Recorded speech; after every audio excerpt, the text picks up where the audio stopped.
Tai jūs. Jūs stovite nuošalyje ir žiūrite, kaip visos jūsų galimybės eina pro šalį. Sėdite ir laukite.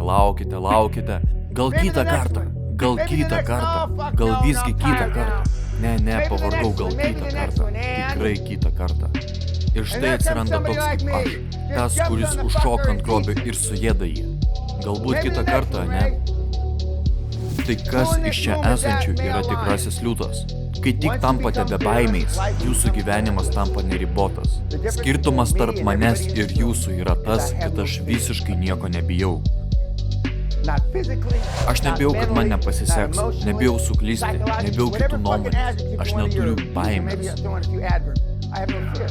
Jeigu jau turite ko nors bijoti, tai bijokite skurdo, bijokite nieko po savęs nepalikti ir nugyventi bevertį gyvenimą.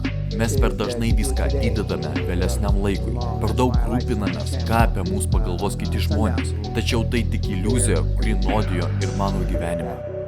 Kaip manote, kodėl dažniausiai darome klaidas? Dėl to, kad nekontroliuojame savo emocijų. Mes visi esame žmonės, visi pergyvename, visi nervinamės. Bet svarbu ne tai, kas vyksta jūsų gyvenime, o tai, kaip jūs į tai reaguojate. Aš tiesiog judu pirmin, žinodamas, kad tai normalu. Esu taip pripratęs prie savo sėkmės, kad kitaip būti jau negali. Niekas nenori nesėkmių, aš irgi jų turėjau. Per pastarosius metus išbandžiau 22 dalykus, iš kurių 20 buvo nesėkmingi, bet 2 gavo didžiulę sėkmę. Visi nori tik sėkmės, bet be nesėkmių tai neįmanoma. Tiesiog supraskite, kad kiekviena nesėkmė yra patirtis, o ji anksčiau ar vėliau atves jūs į sėkmę. Yra ilgas sąrašas priežasčių, kodėl esate ten, kur esate dabar. Viskas todėl, kad tiesiog nieko nedarote. Jūs tiesiog laukiate stebuklo ir bijote suklysti.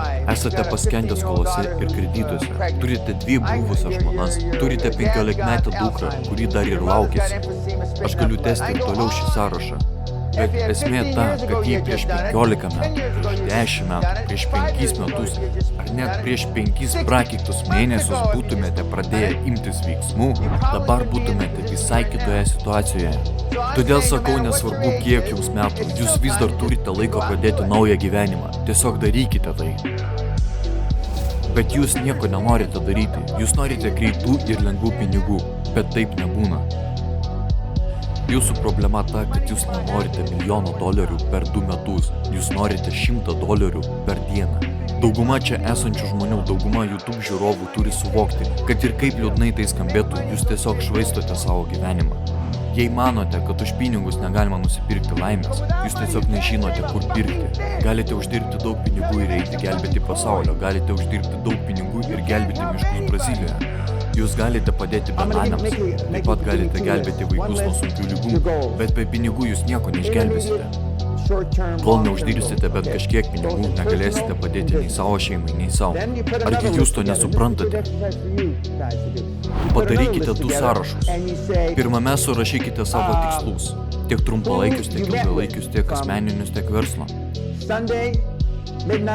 Antrame sąraše surašykite visus žmonės, su kuriais bendravote per pastarąją savaitę. Tarkime, jūsų pirmame sąraše yra 8 tikslai, o antrame 10 žmonių. Prie kiekvieno žmogaus parašykite, kuriam jūsų tikslui jis turi įtakos. Rezultatas jūs turėtų nustebinti. Parodykite man savo darbus ir aš jums parodysiu jūsų ateitį.